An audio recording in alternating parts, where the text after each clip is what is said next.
In the 1870s, when the land was still wild and the skies stretched forever, a young woman named Clara Winslow sat on a wooden bench at the back of a slow-moving train, holding a letter that had changed her life. The train rocked gently as it moved across the Colorado plains, and the wind coming through the open window played with the edge of her worn bonnet. Her fingers clutched the letter like it was something holy, something fragile. It had brought her this far, and now there was no turning back. Clara had read the letter so many times she almost knew it by heart.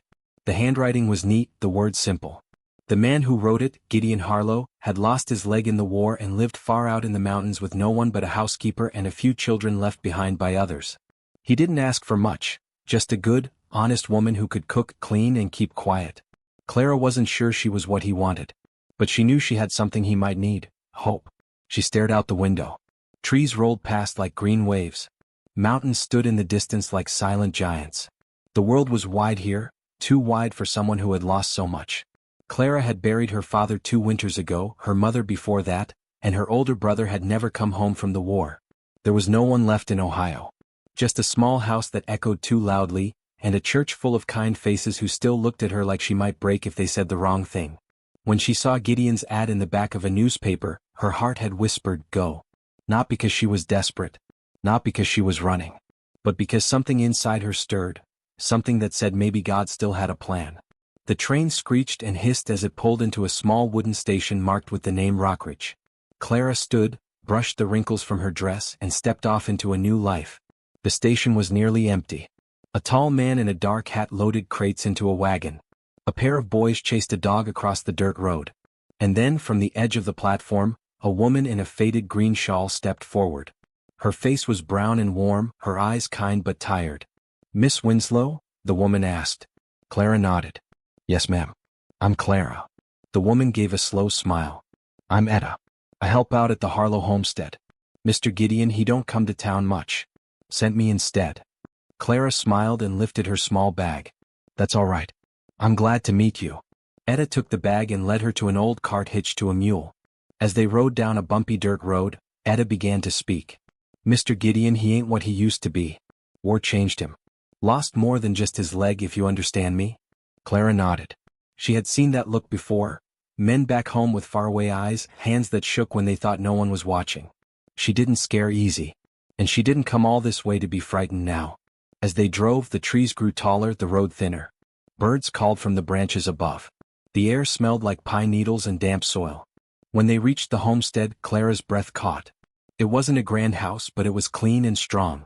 A little wooden cabin with smoke rising from the chimney. A garden out back, though a bit overgrown. And on the porch sat 7 children, all wide-eyed and quiet. Clara stepped down from the wagon, heart thudding. She had expected a husband. She had not expected this. Etta came beside her. "These are Gideon's kin. Some are cousins, some were left behind by folks who didn't make it. He took them in. Feeds them. Keeps them safe. But he can't do much else." Clara walked slowly to the porch. The oldest, a boy of maybe 12, stood and gave a small nod. "I'm Silas," he said. "You're the new lady?" "I am," Clara said softly. "It's good to meet you, Silas." The other children stared at her like they were waiting to wake from a dream. One little girl clutched a worn doll. A toddler peeked out from behind Silas, her thumb in her mouth. Clara smiled and knelt down. "You all must be hungry. How about we go inside and see what we can find?" They didn't answer but slowly followed her in. The house was plain but neat. A fire burned in the hearth. A pot of stew bubbled gently. There were hand-carved chairs and a sturdy table and a Bible on the shelf. And though the air was still, there was a feeling of something waiting, like the house itself was holding its breath. Etta cleared her throat. "Mr. Harlow lives out back. Small cabin. He don't come in much. Says he ain't fit to be around folks." Clara's heart ached a little. "I'd like to meet him." Etta hesitated. "He may not like that." "I didn't come all this way to hide," Clara said. The sun dipped lower as Clara stepped across the dirt yard to a smaller cabin behind the house. The door was shut tight. She knocked gently. No answer. She knocked again. This time a voice came from within, rough, low, and full of warning. "Go away." Clara took a deep breath. "Mr. Harlow, my name is Clara Winslow. I came because of your letter." "I changed my mind," he said. "I didn't," she answered. "I came to build a home. Not to run from a broken one." There was a long silence. Then footsteps. The door creaked open just a little. And there he was. Tall, broad-shouldered, with dark hair that needed cutting. His left leg was gone below the knee, replaced with a rough wooden one. His face was hard, but his eyes were tired. He looked at her like he didn't believe she was real. "You're not what I expected," he said. Clara smiled. "Neither are you." Gideon Harlow didn't speak for a long time. He stood there in the doorway, one hand on the frame as if the weight of the world leaned on his shoulders. His shirt was wrinkled, sleeves rolled up. His beard was short but untidy. There were deep lines under his eyes, the kind that come not just from pain but from carrying it for too long.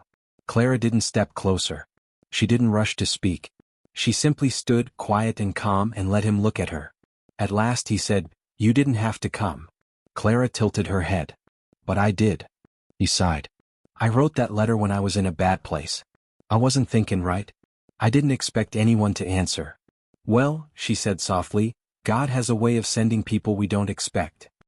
He looked past her, toward the house where the children waited. "Etta should have told you. I ain't much of a husband. I ain't even a whole man no more." Clara's voice was gentle. "God doesn't measure men the way the world does." He blinked. That made him pause. "I don't know what you want from me," he said finally. Clara gave a small smile. "Maybe nothing. Maybe everything. I think we'll find out in time." He opened the door wider, only by an inch, but it was enough. "You can come in, I guess. Just for a minute." She stepped through the door into the small cabin. It smelled of smoke, wood, and something like loneliness. There was a single bed, a shelf with books, and a chair near the window where tools lay scattered. A carving of a horse sat half-finished on the table. "You carve?" she asked. He shrugged. "Used to. Hands still remember even if my leg don't." She didn't say anything more about it. She looked around, not judging, not fixing, just seeing. "You keep things tidy." "I try." He didn't sit. Neither did she. "I'm not here to force you into anything, Mr. Harlow. But there are 7 children in that house who need care. And I've come too far to be sent away. I don't want them going to the orphanage," he muttered. "That's why I took them in. But they need more than what I can give. They need love. And time. And someone to believe in them," Clara said. "Just like you do." His jaw tightened. "It ain't that easy." "No," she agreed.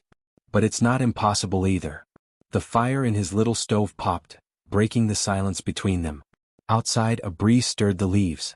From the other cabin, a faint laugh echoed, one of the younger children. Clara turned to go. "I'll stay out here for now," she said gently. "But I'm not leaving. Not unless you tell me clear and plain that you truly want me to." He didn't answer. That night, Clara helped Etta cook supper. Simple biscuits, stew, and a bit of dried apple. She sat at the table with the children, learned their names, and smiled when they asked her questions. Silas was quiet, watching her with careful eyes. Rose, the 10-year-old girl, shyly showed Clara the patch she had sewn on her own dress. Jonah and Josie, the twins, talked over each other and spilled milk. Emmy, the 6-year-old, curled into Clara's lap like she had always belonged there. Bo, only 4, sat close and whispered that he liked her singing voice. And baby Hope, with her wide eyes and soft curls, clapped when Clara smiled. After the meal, Clara read to them from the Bible. She didn't preach, just told them the story of the lost sheep, and how the shepherd went after the one who had wandered away. When the children were tucked into their beds, Etta lit a lamp and handed Clara a small quilt. "You can take the spare cot," she said. "It's not much, but it's clean." Clara took it gratefully. "I've seen you," Etta said after a moment as they sat on the porch together. "You walk with peace. Even when things are hard." Clara looked at the stars. "I've known sorrow. But I've also known that God never wastes pain. He turns it into something we couldn't imagine." Etta nodded slowly. "Gideon used to be a kind man. Strong. Carried everyone else's burdens like they were nothing. But he came back different." Clara didn't speak. "Maybe you'll be the one to help him find his way again." Clara's eyes stayed on the dark trees where the small cabin sat, half hidden. A soft light flickered behind its curtain. "I'm not here to change him," she said. "Just to walk beside him if he lets me." That night she prayed by the window. Not for herself. Not for comfort. But for Gideon's heart, that it would soften like ground before the rain. That God would show him he was still worth loving. And somewhere in the stillness, Gideon sat in his own cabin, holding the half-carved horse. His hand trembled as he worked, and his thoughts wandered to the woman with the steady eyes and soft voice. She hadn't run. Not yet. And maybe, just maybe, That meant something was about to change. Some doors stay shut not because they're locked, but because the person behind them forgot how to open them. And that morning, as the sun rose over the pine-covered hills of Rockridge, Clara Winslow stood in front of one of those doors, her hand ready to knock. She had heard the cabin creak once or twice during the night, heard soft footsteps, the drag of a wooden leg, and a cough that sounded like it hurt deep in the chest. Gideon Harlow was awake. He just wasn't ready. But Clara had never been the kind to wait for life to happen. She believed kindness had a sound, and it started with a gentle knock. Tap, tap, nothing. Tap, tap. Still quiet. Clara laid a wrapped bundle on the porch, a warm biscuit with honey and a small tin of coffee, just the way Etta said he liked it.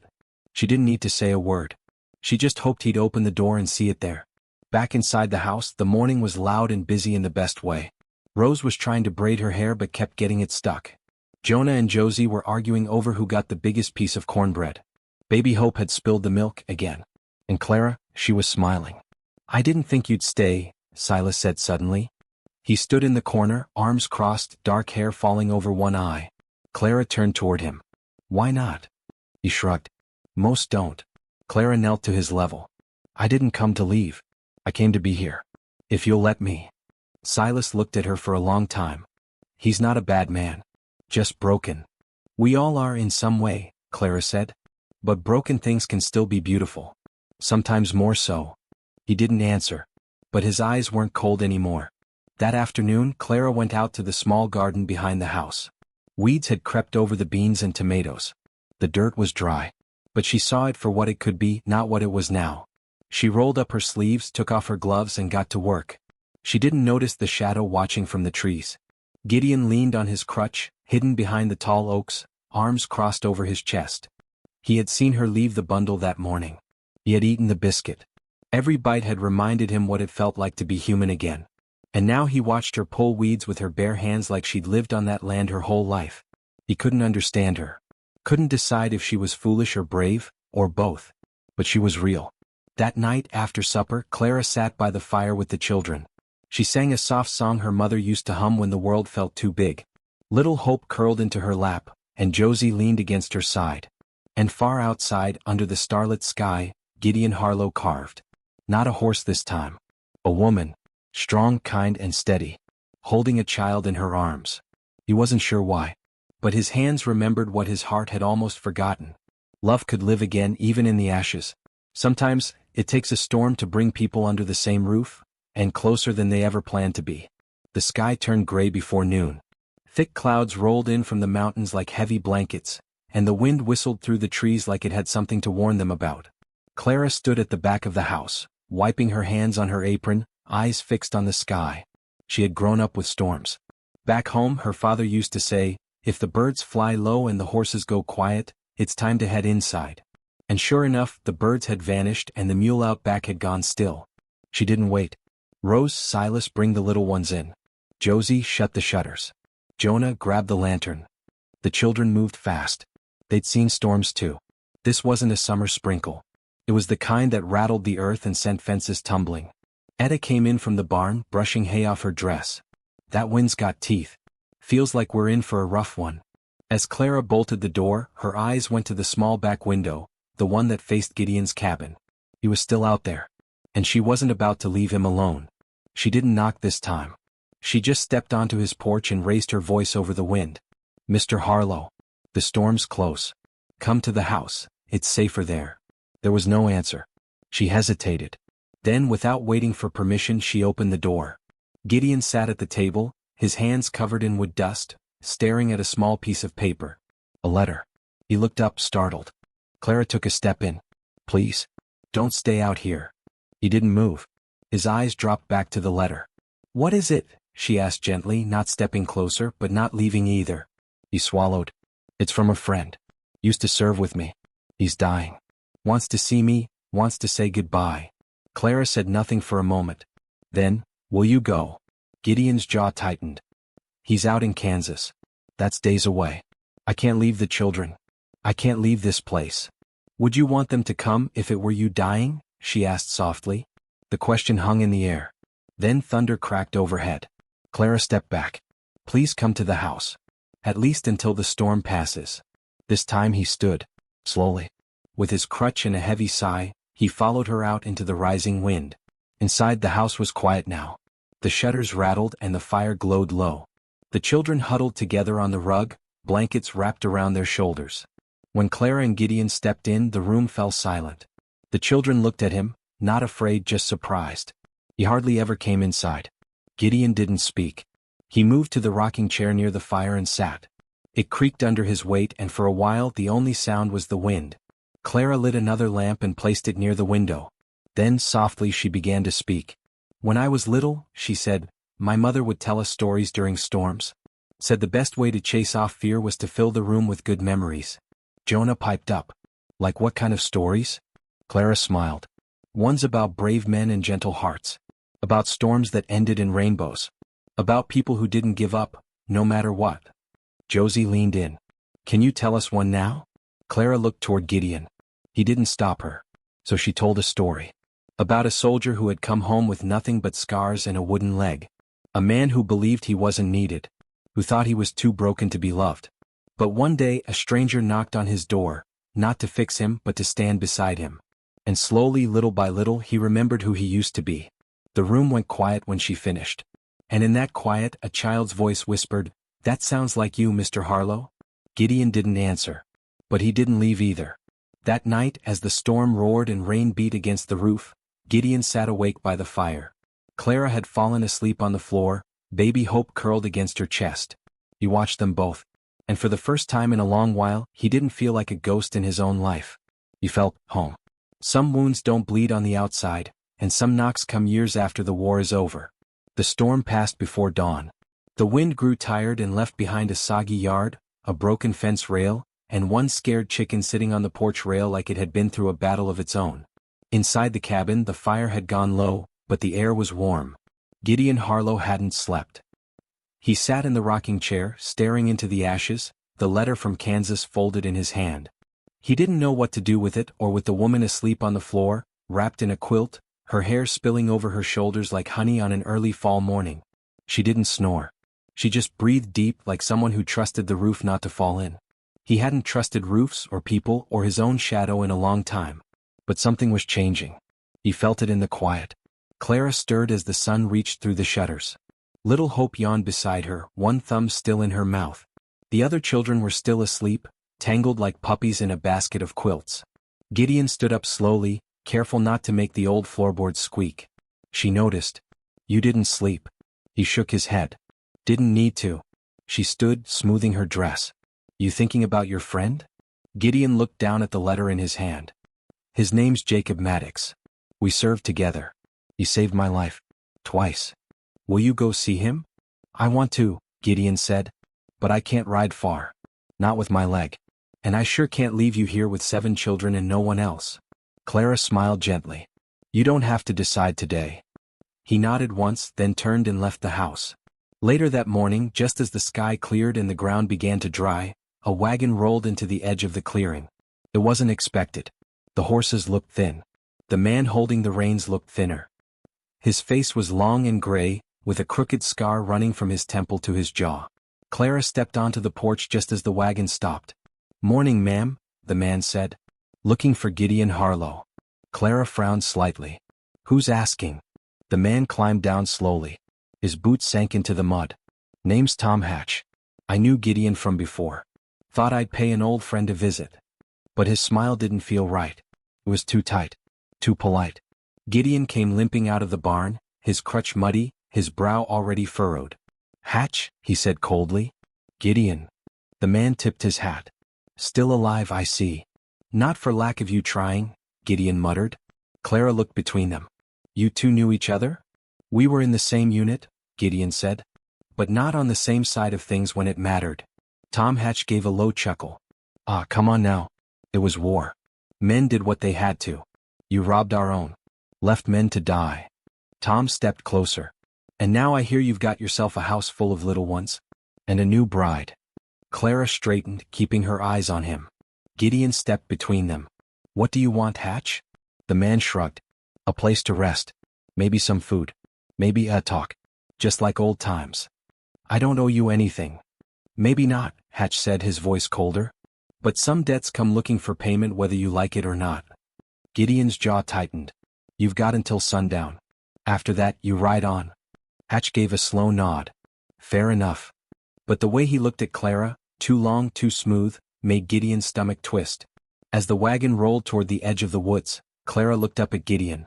Who is he really? Trouble? Gideon said. From a time I'd rather forget. She watched the trees. Trouble tends to come back when it knows where you live, she whispered. Gideon didn't reply. Because deep down he knew she was right. Some secrets sit quiet for years, but once they knock they don't wait to be invited in. The wind had settled. The sun hung soft and low, casting warm light on the wet earth. Birds returned to the trees, chirping like nothing had ever gone wrong. But Clara could feel it in her bones. Something had changed. Tom Hatch was still near. He'd camped in the trees just beyond the fence line. Not on Harlow land, not yet, but close enough to watch. Close enough to listen. The children didn't know. Clara made sure of it. She kept their minds busy with chores, warm bread, and stories. But even Silas noticed the way Gideon's eyes never left the trees. Even Rose felt how tightly Clara checked the locks at night. Trouble doesn't always shout. Sometimes it waits. That evening, after the children were tucked in, Clara found Gideon sitting on the back porch. He had a carving knife in one hand, but he wasn't carving. Just turning the wood over and over like it held answers. She sat beside him without a word. They watched the stars come out. Finally she spoke. You never told me what he did. Tom Hatch. Gideon's hand stilled. He looked at her, eyes dark and tired. We were boys, he said. Just boys wearing blue, holding rifles too heavy for our shoulders. We were supposed to be on the same side. But when the battle got bad and the wagons ran short, Tom figured the sick and wounded wouldn't be missed. He took the horses, the food, left us to die. Clara stayed quiet. I tried to stop him. We fought. I lost half my men. Jacob pulled me out of the mud, half dead. Clara reached over and touched his hand. He didn't finish you then. Why come back now? Gideon stared out at the dark. Maybe he wants what I have now, he said. A home. A family. Or maybe he wants to take what he couldn't before. The next day the letter came. Delivered by a rider from town, dusty, tired, and in a hurry. Clara opened it while Gideon read it over her shoulder. Jacob Maddox had passed. The words hit harder than Gideon expected. He died asking for you, Clara said softly, reading aloud. Said he forgave you for not coming. Said you were already doing what he couldn't, building a life. Gideon turned away. His throat tightened. He didn't cry, but the porch boards creaked under his grip. Clara folded the letter gently. You were a soldier once, she said. But you're a father now. A man again. Jacob would have seen that.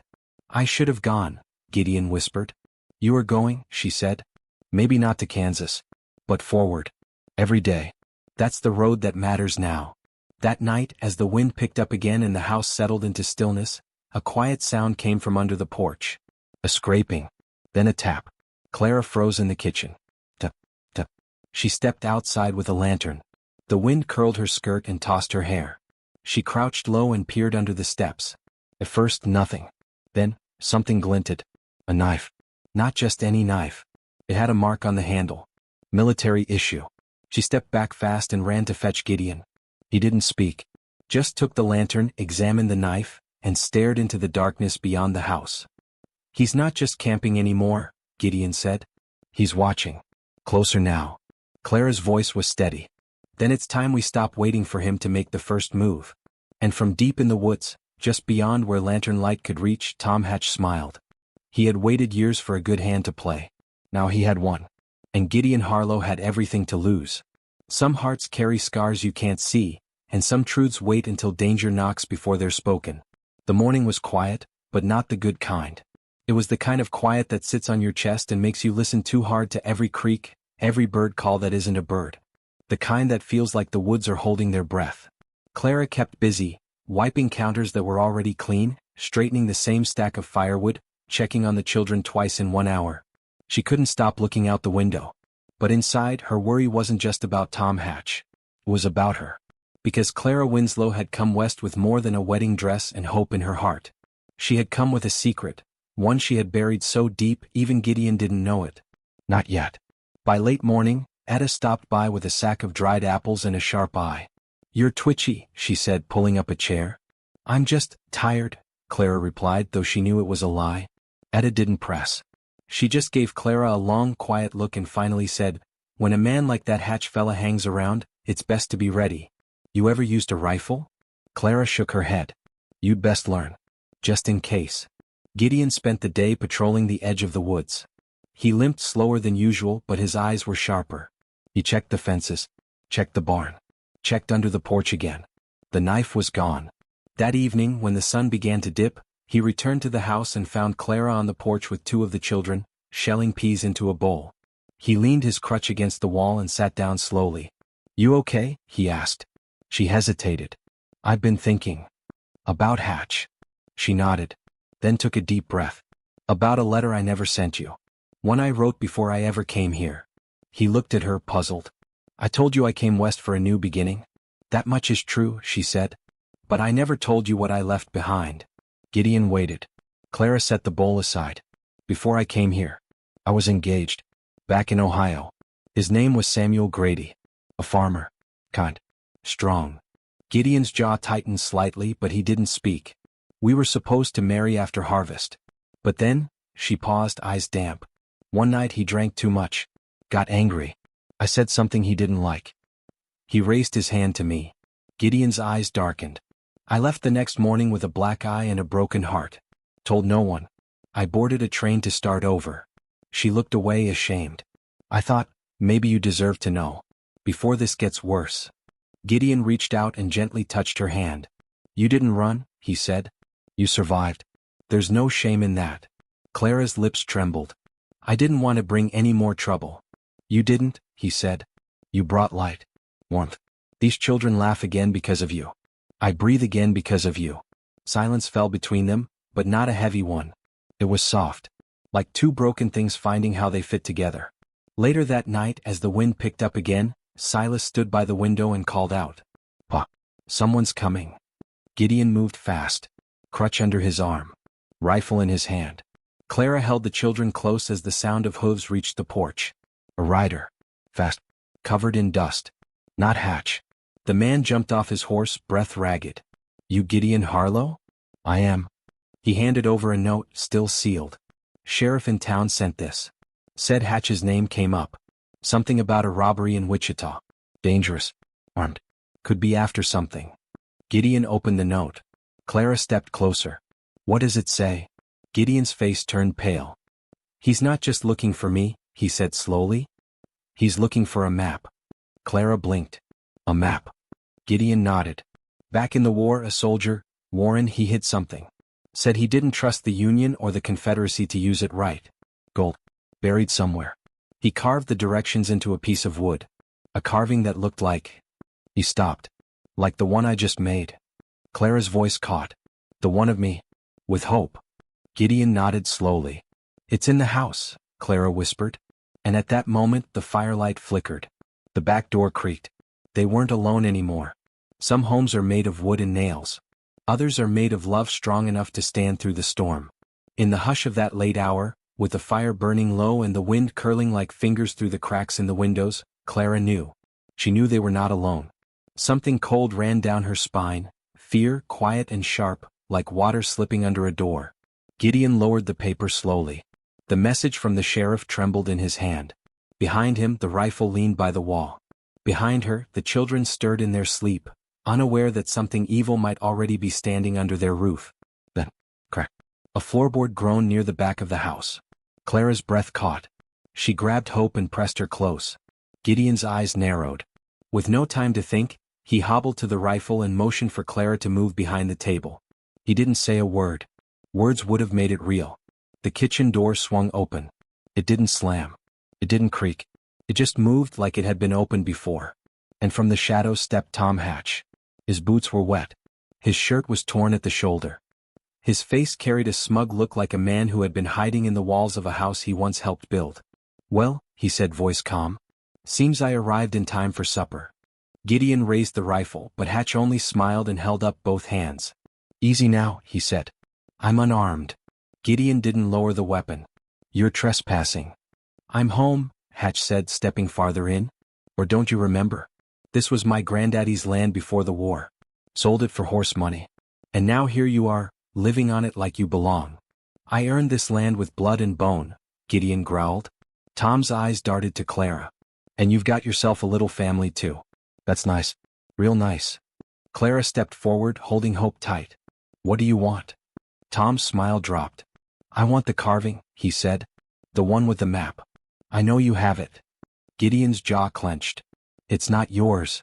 It was never yours either, Tom snapped. You just held on to it like a coward, hoping the world would forget. Gideon stepped forward, rifle still steady. It was Warren's dying wish. That the gold stay hidden. So greedy men like you couldn't touch it. Tom's face darkened. I fought in that war same as you. You abandoned men in that war. The words hung heavy. Then, a sound. A board upstairs. Tom turned. Clara's eyes widened. Rose. Their oldest had woken and stepped out, unaware of the danger below. Tom's hand darted to his side, and suddenly, a knife flashed. Stay down. Gideon shouted. The rifle went off. Boom. The shot cracked through the house like lightning. The children screamed. The knife flew from Tom's hand and clattered across the floor. He stumbled back, bleeding from the arm. I'll be back, he hissed. You can't hide from what you buried. And with that he slipped out the door like smoke. Minutes passed in silence. The house smelled of gunpowder and fear. The children clung to Clara, crying. Rose ran into her arms, shaking. Gideon lowered the rifle, shoulders sagging with pain. He sat down hard on the bench. His leg was trembling. But his voice was strong. He knows, he said. He's going to come back. Clara nodded. Then we'll be ready. She turned to the children. You're safe now, she whispered, wiping their tears. We won't let anything happen to you. But deep in her heart, Clara knew. The gold wasn't the real danger. The real danger was letting fear win. And she would not let that happen. Not to Gideon. Not to the children. Not to this life she had fought to build. Sometimes it takes a broken home, a wounded soldier, and a brave woman to build something stronger than fear. In the early light of morning, after a night of little sleep and heavy silence, Clara sat at the kitchen table with a pencil in her hand and courage in her chest. Gideon was still resting. His shot arm sore from the weight of the rifle, his legs swollen from chasing after Tom. But Clara couldn't rest. Not now. She had spent her whole life keeping quiet, enduring what came, hoping someone would protect her.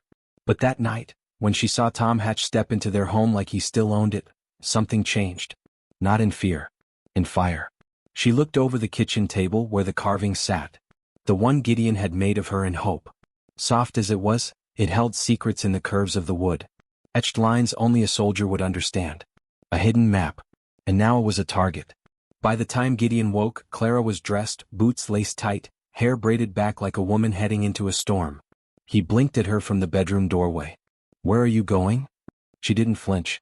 To town. To speak to the sheriff. Gideon sat up straighter. It's not safe.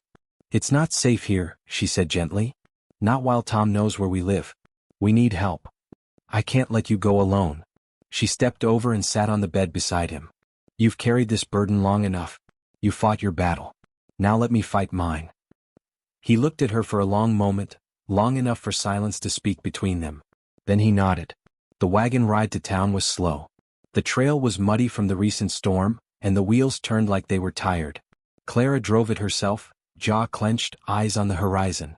People stared when she arrived. The quiet mail-order bride who had once come off the train with nothing but a bag and a promise, now walked into the sheriff's office with fire in her eyes. Sheriff Briggs stood behind the desk, sorting papers. He looked up, surprised. Mrs. Harlow? We have a problem, she said. And I believe you already know some of it. She handed over the letter from the writer and told him everything. About the knife under the porch. About Tom's threats. About the map. Sheriff Briggs listened quietly, then sat back and let out a long breath. You sure about all this? Clara met his eyes. Yes. And if you won't help us, I'll ride to Wichita myself and tell them. The sheriff smiled faintly. You sound like my wife when she gets her mind set. I'm not asking for kindness, Clara said. I'm asking for law. He nodded. Then you'll have it. Back at the homestead, Gideon wasn't sitting still. He gathered the children and told them the truth, softened for their young ears, but enough for them to understand. We've got a man out there who wants something that doesn't belong to him, he said. But we're not going to let fear run this home. Silas puffed out his chest. We'll help you, Pa. Rose nodded, holding hope close. Gideon smiled just barely. You already have, he said. When Clara returned that evening, dust-covered and tired, she was met at the gate by all of them. Gideon walked out to meet her, leaning harder on his crutch than usual. She stepped down from the wagon. He caught her in his arms. Sheriff's riding out tomorrow, she whispered. He's bringing men. They'll search the woods. Make it clear Tom isn't welcome here. Gideon pulled her close. I'm sorry you had to be the brave one today, he said. I'm not, Clara answered. Because I've spent too long letting fear take up space in my life. He kissed her forehead. We're going to make it, Clara? She nodded. We already are.